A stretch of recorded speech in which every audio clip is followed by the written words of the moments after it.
নমস্কার বন্ধুরা, আমার গ্রামীণ হোমি চ্যানেলের পক্ষ থেকে আপনাদের আবারও স্বাগত।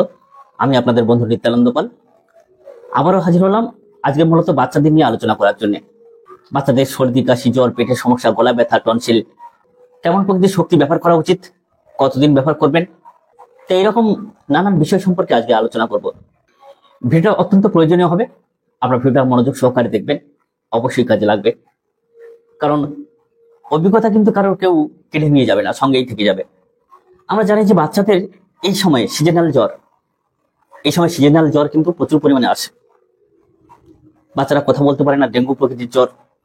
এতটা পরিমাণ জ্বর হয় যে 102 ডিগ্রি 3 ডিগ্রি পর্যন্ত ছাড়িয়ে যায়। বাড়ির লোক চিন্তায় পড়ে যায় কিভাবে এই জ্বরটাকে সারানো সম্ভব। আবার অনেক মায়ের দেখবেন প্রচুর পরিমাণে জ্বর, তার স্তনদুগ্ধ পান করার পরে তার শিশুটিও জ্বরে আক্রান্ত হয়। জ্বর কিন্তু এত সহজে কমতে চায় না। তো এরকম সিজনাল জ্বর, ঠান্ডা লাগা জ্বর, আবার গলা ব্যথা, টনসিল ফুলে যাওয়া, মুখে ব্যথা, এইরকম সমস্যা নিয়ে কিন্তু শিশুরা আক্রান্ত হয়। তো আজকের যদি আপনারা কখনো দেখেন যে শিশুর জ্বরটা 100 ডিগ্রি ফারেনহাইটের উপরে চলে গেছে, তখন আপনি অবশ্যই করে চিকিৎসকের পরামর্শ নেবেন। 100-র মধ্যে থাকলে সামান্য জ্বর ভাব আপনি চিকিৎসাও নিতে পারেন, বা ঘরোয়া উপায়ে ভালো করে পা মুছে দেওয়া, হাতে তালু মুছে দেওয়া, তুলসী পাতা জল ফুটিয়ে খাওয়ানো, আদা মধু খাওয়ানো, এই সমস্ত বাড়ির যে উপায়, ঘরোয়া উপায় যাকে বলে, এইসব উপায়গুলোকে অবলম্বন করেও আপনি শিশুর জ্বরটাকে কমাতে পারেন। কিন্তু যদি দেখেন যে 100 ডিগ্রি ফারেনহাইটের উপরে চলে গেছে, তখন অবশ্যই করে চিকিৎসকের পরামর্শ নেওয়া উচিত। আর নাহলে বাড়িতে যদি আপনি এইসব ভিডিওগুলো দেখে হুবহু লক্ষণ মিলিয়ে ওষুধগুলো প্রয়োগ করতে পারেন, তাহলে অবশ্যই করে দেখবেন আপনার শিশুর জ্বরটা কমাতে পারবেন আপনি। বন্ধুরা, এই যে প্রচন্ড পরিমাণে হাড় ফাটেনি, ব্যথা বেদনা হয়, শিশু ছটফট করতে থাকে, কান্নাকাটি করতে থাকে, আর হঠাৎ করে যদি জ্বর আসে, সেখানে কিন্তু অ্যাকোনাইট প্রথম ঔষধ। অ্যাকোনাইট হচ্ছে ঠান্ডা লাগা জ্বর এবং গ্যাস্ট্রিক জ্বর উভয় ক্ষেত্রে কিন্তু ব্যবহার করা হয়। কিন্তু যদি দেখেন যে হঠাৎ জ্বর এসে হাজির হয়েছে এবং প্রবল পরিমাণে জ্বর, শিশু অস্থিরতায় ছটফট করছে, কান্নাকাটি করছে, রাত্রে হলে জ্বরের বৃদ্ধি, বা এমন যদি দেখেন যে ঘুমরি কাশির সঙ্গে জ্বর, অনেকে দেখবেন বাচ্চাদের মুখে প্রচুর পরিমাণে লালচে কফ জমে যায়, আর কফ জমে গেলে সেখানে ঘর ঘর ঘর ঘর করে আওয়াজ হয়। তো অনেক ওষুধ দেওয়া সত্ত্বেও যতদিন না 5 বছর অতিক্রান্ত হয়, শিশুটা কিন্তু এরকম ঘুমরি কাশিতে ভুগতে থাকে। আর এই ঘুমরি কাশি হলে দেখবেন যখন লালচে প্রচুর পরিমাণে কফ জমে যাবে, তাদের শ্বাসকষ্ট ভাব আসবে।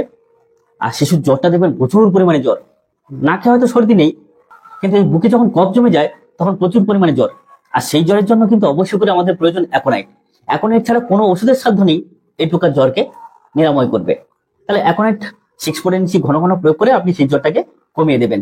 ধরুন 1 ঘন্টা অন্তর দিলেন, একটা 5 ml জলের মধ্যে যদি 7 ফোঁটা অ্যাকোনাইট মিশে ফেলেন, অ্যাকোনাইট মিশ্রিত জলটাকে যদি আপনি 7 ফোঁটা করে দিতে থাকেন, কি 6 ফোঁটা করে দিতে থাকেন, তাতেও দারুণভাবে কাজ হবে।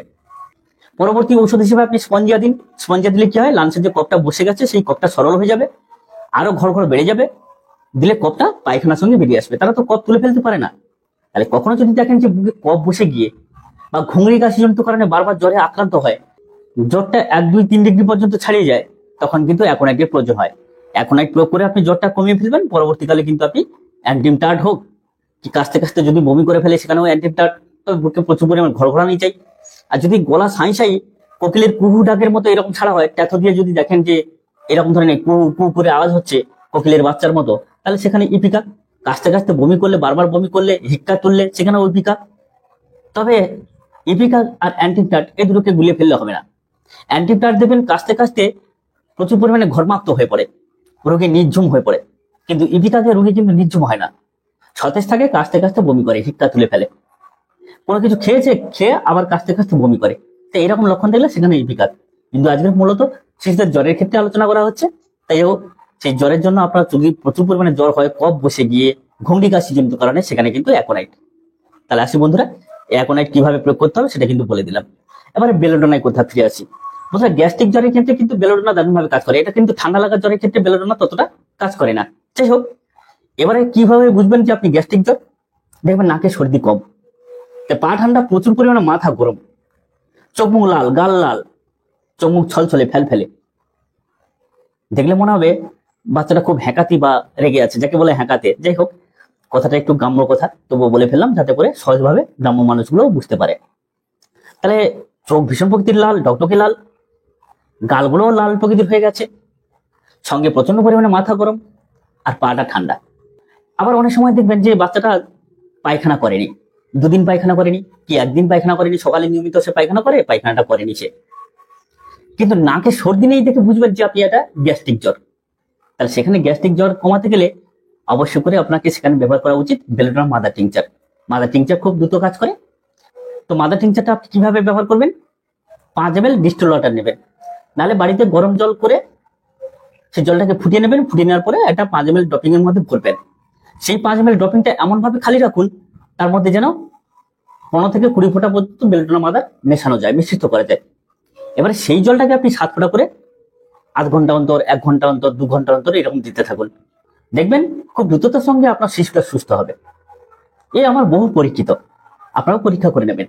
কোনো ডায়লগ বাজি এখানে করতে আসেনি, আপনারা পরীক্ষা করবেন অবশ্যই করে। আমি মন খুলে কথা বলার চেষ্টা করি আপনাদের সামনে। যাই হোক, এরকম ব্যবহার করলে গ্যাস্ট্রিক সংযুক্ত জ্বর কিন্তু কমে যাবে। কিন্তু বন্ধুরা, দেখা গেল যে গ্যাস্ট্রিক জ্বর নয়, টনসিল ফোলা জ্বর। গলায় টনসিল ফুলে গেছে, গলাটা লাল প্রকৃতির, সেজন্য শিশুর জ্বর। তা আপনি সেখানে কি করবেন? বেলোডোনা 6 বা 30 potency দেবেন। দিনে সকাল, দুপুর, বিকাল আর রাতে 4 বার করে দেবেন। এরকম দিলে কিন্তু দেখবেন গলা ব্যথার যে প্রবণতা সেটা কমে যাবে, টনসিল ফোলা সেটাও কমে যাবে।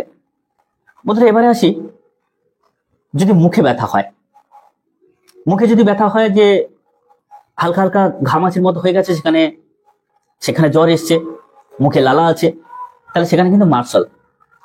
বন্ধুরা, এই ঘাম দিয়ে যদি জ্বর যায় আবার যদি ফিরে আসে, আমরা কিন্তু সেখানে বেলোডোনা অনেক সময় প্রয়োগ করি। কিন্তু বেলোডোনার লক্ষণ এই যে মুখ ফেলফেলে চলছে, চোখ মুখ লাল হয়ে যাওয়া, গাল লাল হয়ে যাওয়া, রাগী, খিচে ধরে, গায়ে হাত দিতে দেয় না, ভীষণ মুখে লালা তো আছে, মুখে ব্যথা দেখবেন। কিন্তু বেলোডোনাতে মুখে ব্যথা নেই, গলায় ব্যথা, সেটা আলাদা ব্যাপার, একটু আগে বললাম। কিন্তু এই যে মুখে ঘামাচির মতো বিড়বিড়ে, তা থেকে লালা নিঃসৃত হচ্ছে, ঘাম দিয়ে জ্বর গিয়ে আবার ফিরে আসছে। তো এতটা পরিমাণে ঘাম হচ্ছে, আপনি মনে করছেন যে না, এতটা ঘাম হয়েছে মানে এবার আমার শিশুটার মনে জ্বরটা ভাঙ যাবে, কিন্তু পরক্ষণে আবার সেই জ্বরটা ফিরে আসছে। তো সেখানে মার্শাল দিন, মার্শাল 30 দিন, 6 দিন, সকাল সন্ধ্যা, সকাল দুপুর সন্ধ্যা, এরকম দিনে 2 বার 3 বার করে দিন, দেখবেন দারুণভাবে উপকৃত হবেন। সঙ্গে আপনি ফেরামফস 6x 2টি করে ট্যাবলেটও দিতে পারেন, পর্যায়ক্রমে কোনো সমস্যা নেই। ধরুন আপনি মার্শাল দিলেন 1 ফোঁটা, বা 5 ml যে ডিস্টিল ওয়াটারের সঙ্গে মিশ্রিত করতে বললাম সেই জলটাকেও আপনি যদি 7 ফোঁটা করে দেন, তাহলে সেই জলটা দেওয়ার পরে আপনি 1 ঘন্টা পরে ফেরামফস 6x দিন, 1টি ট্যাবলেট, 1.5টি ট্যাবলেট, 2টি ট্যাবলেট বয়স অনুপাতে। দেখবেন সারাদিনে 3 বার করে এরকম দিন, আপনার শিশুটা জ্বর থেকে কিন্তু মুক্তি পাবে। বন্ধুরা, এবার আছে ব্রায়োনিয়ার কথা। ব্রায়োনিয়া কোথায় ব্যবহার করবেন বন্ধুরা? তো বাচ্চারা খুব নির্ঝুম শুয়ে আছে, কিন্তু অল্প বিস্তর ঘাম আপনি দেখছেন, চোখ মুখ সেরকম বেলোডোনার মতো লাল ফেলফেলে, গাল লাল ফেলফেলে সেরকম কিন্তু নেই। গায়ে হাত দিলে সে বিরক্তি প্রকাশ করে, চুপ করে শুয়ে পড়ে থাকে, নির্ঝুম হয়ে যায়, সঙ্গে সর্দি আছে, হাঁচি আছে। ব্রায়োনিয়া রোগী সর্বদাই শুয়ে থাকতে চায়, দুর্বল প্রকাশ করে, জেলসিমেমের মতো। সঙ্গে যদি এরকম দেখেন যে কোষ্ঠকাঠিন্য ধাত রয়েছে, 2-1 দিন ছাড়া পায়খানা করে, আবার পায়খানা যেটা করে সেটা খুব কালো বর্ণের হয়। সঙ্গে যদি এমনই লক্ষণ দেখেন যে শিশুটা জল পান করতে চায়, জলের গ্লাস বা মগ ধরে টানাটানি করছে, আর যেটুকু জল খাচ্ছে অনেক পরিমাণে জল খাচ্ছে, তাহলে আর কোনো কথা নেই, সেখানে কিন্তু আপনার ব্রায়োনিয়া মহৌষধ। তাহলে 6 বা 30 potency 5 ml জলের মধ্যে 7 ফোঁটা মিশিয়ে সেই জলটাকে আপনি 7 ফোঁটা করে দিন, তাতে করে আরো ভালো। ডাইরেক্ট ওষুধ দেওয়ার থেকে ডিস্টিল ওয়াটারে মিশিয়ে এইভাবে দেবেন। আরো সব থেকে ভালো কি বলুন তো, যে যেই ডিস্টিল ওয়াটারে আপনি 7 ফোঁটা ওষুধ মিশিয়েছেন, আপনি 7 ফোঁটা আপনার শিশুকে দিয়ে দিলেন, তার পরবর্তীকালে যেই শিশুটা আছে সেটাকে 10 বার ঝাঁকি দিয়ে আবার যখন দ্বিতীয় ডোজ দেবেন সেটা 7 ফোঁটা দিন। আবার পরবর্তী ডোজ অর্থাৎ তৃতীয় ডোজ যখন দেবেন, বারবার যখন আপনি এরকম ওষুধ প্রয়োগ করবেন, ততবার 10 বার করে ঝাঁকি দিয়ে নিয়ে আপনি 6 থেকে 7 ফোঁটা আপনার শিশুর মুখে ফেলে দিন। দেখবেন এই ঘর্ষণ শক্তির সাহায্যে আস্তে আস্তে কিন্তু একটু শক্তি বর্ধিত হবে, তাতে করে ওষুধের কাজ কিন্তু বা ক্রিয়া বেশি হবে। যাই হোক বন্ধুরা, এবারে আসি রাষ্ট্রাস্যের ক্ষেত্রে। দেখা গেল যে আপনার 2 বছরের ঊর্ধ্বে শিশুর বয়স, সে জলের বালতি যেখানে আছে জল ঘাঁটছে, এই বর্ষা শুরু হয়েছে, জল ঘাঁটতে শুরু করেছে, বালতিতে জল রেখেছেন, গ্রামের ছেলেরা এতটা দুষ্ট হয় যে জলের বালতিটা নিয়ে মাথায় পুরো ঢেলে নেয়। আবার কখনো দেখা গেল যে জলের বালতিতে একটা কাপড় ডোবাচ্ছে, আবার মাথায় এরকম দিচ্ছে। প্রচুর এরকম গ্রামের ছেলেপুলে আমাদের চেম্বারে আসে, তো মানে একটা একটা দামাল ছেলে বলতে গেলেই চলে। যাই হোক, যে শিশুদের দুষ্টামি খুব ভালো লাগে, মিষ্টি লাগে। তো বন্ধুরা, এরকম বাচ্চারা যদি জল ঘেটে বা জলে পড়ে, জলে ভিজে কোনোভাবে, সে বড়দের হলেও যদি জ্বর সর্দি কাশিতে আক্রান্ত হয়, তার প্রথম বা একমাত্র ওষুধ কিন্তু রাস্টক্স। যার জন্য বর্ষাকালে আমরা রাস্টক্স পাউন্ড পাউন্ড ব্যবহার করে থাকি। মানে এই সিজনটা রাস্টক্সের সিজন হয়ে থাকে। তো সেখানে আপনি রাস্টক্স 6 পোটেন্সি বা 30 পোটেন্সি, যেরকম বললাম, 5 ml ডিস্টিল ওয়াটারের সঙ্গে মিশিয়ে আপনি 7 ফোঁটা করে 6 ফোঁটা করেও আপনার শিশু সন্তানকে দিতে পারেন। আপনার মনটাকে একটু শান্ত করুন, ভরসা রাখুন যে যে 5 ml ডিস্টিল ওয়াটারের মধ্যে 7 ফোঁটা ওষুধ মেশালাম, তার 5-6 ফোঁটা যদি জলটা দেওয়া হয়, তাহলে ওষুধ কাজ হবে। এই সূক্ষ্ম মাত্রায় হোমিওপ্যাথি এত দ্রুত কাজ করে বন্ধুরা, আপনারা হতবাক হয়ে যাবেন। এই সূক্ষ্ম একমাত্র হোমিওপ্যাথিক ঔষধ কত গভীরে গিয়ে ক্রিয়া করে বলুন তো। আপনার একটা টিউমার, যেখানে অ্যালোপ্যাথি দ্বারা আপনি সুস্থ করতে পারবেন না, সক্ষম নয়, সেই রোগটাকেও হোমিওপ্যাথি সারাতে সক্ষম। তাহলে বুঝতে পারছেন যে একটা শক্ত টিউমারকে যে গলে দিতে পারে, তাহলে তার কতটা ক্রিয়া ক্ষমতা আছে। যতদিন স্তন্যদগ্ধ শিশু সন্তান পান করছে, ততদিন তার মাকে খেয়াল রাখতে হবে, পরিচর্যা রাখতে হবে, কারণ মা তার আসল ডাক্তার। বন্ধুরা, ভিডিওটা কেমন লাগলো অবশ্যই করে মন খুলে আপনাদের সামনে উপস্থাপন করার চেষ্টা করলাম। জানি না কতটা আপনাদের উপকার করতে পারলাম। আর যদি উপকৃত হয়ে থাকে, ভালো লেগে থাকে, তাহলে বন্ধুদের মধ্যে বেশি করে শেয়ার করবেন। সবাই উপকৃত হোক, সবাই ভালো থাকুক, সবার শুভ মঙ্গল কামনা করে আজকের মতো বিদায় নিলাম। দেখা হয় পরবর্তী ভিডিও পর্বে। নমস্কার।